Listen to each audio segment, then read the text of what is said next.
Hey everyone, it's Gary from SocrLabs. First of all, I just want to wish everyone a happy Labor Day. Hopefully you had a good weekend. This was a very typical weekend of soccer. I mean, everyone that's involved in travel soccer knows that they're out traveling for this weekend, going to tournaments.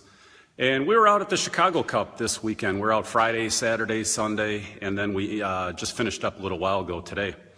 So we're getting everything back into the lab for our week of training.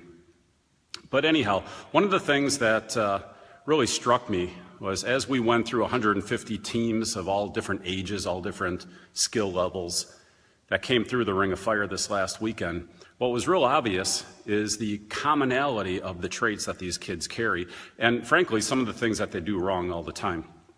And that's one of the things that we really focus on, is looking at what kids are not getting out on the field for training, and we compensate for that through the complementary training here at SocrLabs. Now, obviously, there's things that we cannot do. We're not going to work on scrimmaging. We're not going to work on game theory. We're not going to work on strategy, that sort of thing. That's what happens with their normal practice. But when these kids are coming through the ring, it's real obvious that there's a huge disproportionate preference for using their strong foot. They never use their weak foot. And in fact, they use these goofy little kicks, little flick passes, using the outside of their foot instead of using their weak foot, and usually it's their left foot. But while that works for a little flick pass, it's never going to work for making a cross or taking a shot. And one of the things we do here is immediately get these kids into a left foot orientation through our drills. We also will focus a lot on repetition with their left foot, and then getting rid of that goofy little flick pass thing that is so ingrained into their game. And again, this isn't something that happens just at a certain skill level or at a certain age.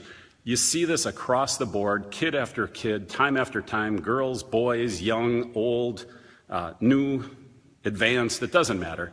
They're all doing the same things. And these traits, they're easy to fix when you get into a controlled environment like this. They're darn near impossible to fix when they're out in a field environment, when they're out playing a game, when they're out doing their normal practice. And that's the benefit of this adjunct type of training. It's not to replace training. It's not to do something that they're trying to do and can't accomplish. What we're doing are things that they simply cannot do based on the systems, based on the equipment, based on the time, based on the environment.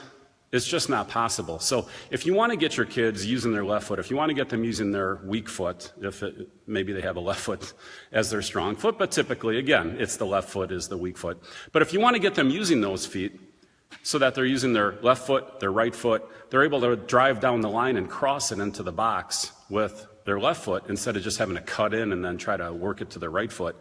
This is the place you have to bring them. You have to bring them to something like SocrLabs, where there's a controlled environment, where there's a systems-based approach to getting them to get their technical skills up better quickly than they are right now. Because when their technical skills are better, when they get out on the field for that practice, they're going to practice better. They're going to get more out of that practice because they're just technically better by coming into this practice or this training. So again, we're not here to replace the practice. We're not here to say one is better than the other. What we do is give those kids something that they simply cannot get in the environment of a normal soccer practice. And we're able to do it because we have this controlled environment. We have the high-tech equipment like our Ring of Fire. We have our FitLight system. We have our, you can probably see that Vertimax in the back. We combine all these things together into our rapid touch zone. And we make sure that these kids are getting something that they simply cannot get in a standard practice by using technology, by using systems, and by using things that are just proven to get these kids accelerating their technical skills really fast. In about 4 to 6 sessions, you'll visibly see the difference between what they're doing today and then what they're doing 4 to 6 sessions later.